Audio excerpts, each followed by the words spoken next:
نه د بازارون ته ځي او نایخانو ورته دا هدایت دی چې هغوی د تر بل حکمه پورې خپلې نایخانې بندې وساتي او هوټلو ورته دا خواست دی چې هغوی د په هوټلو کې خوراک نه ورکوي.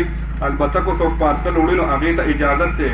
ټولو عوامو ته د تعاون کولو درخواست دی او څوک چې په دې خبرو عمل ونه کړي د نایخانو والا او هوټلو والا د هغوی خلاف به قانوني کاروایي کېږي. خبرداری ورکولی شي چې بغیر د سخت ضرورته دی بازارونو ته نه ځي او نه د ګڼې ګوڼې جوړوي او د ټولو نایخانو ته دا هدایت ورکولی شي چې هغوی د خپلې نایخانې تر بل حکمه پورې بندې وساتي او هوټلو ورته دا خواست دی چې هغوی د په هوټلو کې خوراکه نه ورکوي او البته که څوک پارسل وي نو هغې ته اجازت دی. د عمل نه کولو په صورت کې به د هغوی خلاف قانوني کاروایي کېږي. ټولو عوامو ته د تعاون کولو درخواست دی. شکریہ.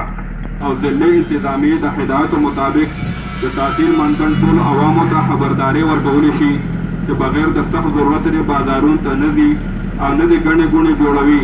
د دې نه علاوه ټولو نایخانو ته دا هدایت ورکولی شي چې هغوی د تر بل حکمه پورې خپلې نایخانې بندې وساتي او هوټلو ورته دا حکم دی چې هغوی د په هوټلو کې خپله خوراکه نه ورکوي. البته که څوک پارسل وړي نو هغې ته اجازت دی. ټول عوامو ته د تعاون درخواست دی.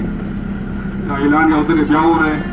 صوبایي حکومت او ضلع انتظامیې هدایتو مطابق د تحصیل منتن ټول عوامو ته خبرداری ورکولی شي چې بغیر د سخت ضرورته د بازارونو ته نه ځي او نه د ګڼې ګوڼې جوړوي.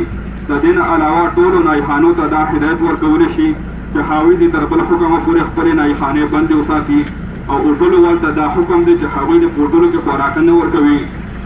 البته که څوک پارسل وي نو هغې ته اجازت دی. د صوبایي حکومت او ضلع انتظامیې د هدایتو مطابق د تحصیل منتر ټولو عوامو ته خبرداری ورکولی شي چې بغیر د سخت ضرورته دی بازارونو ته نه ځي او نه د ګڼې ګوڼې جوړوي. ټولو نایخانو ته دا حکم ورکولی شي چې هغوی د تر بل حکمه پورې خپلې نایخانې بندې وساتي. هوټلو ته دا حکم دی چې هغوی د په هوټلو کې خوراکه نه ورکوي.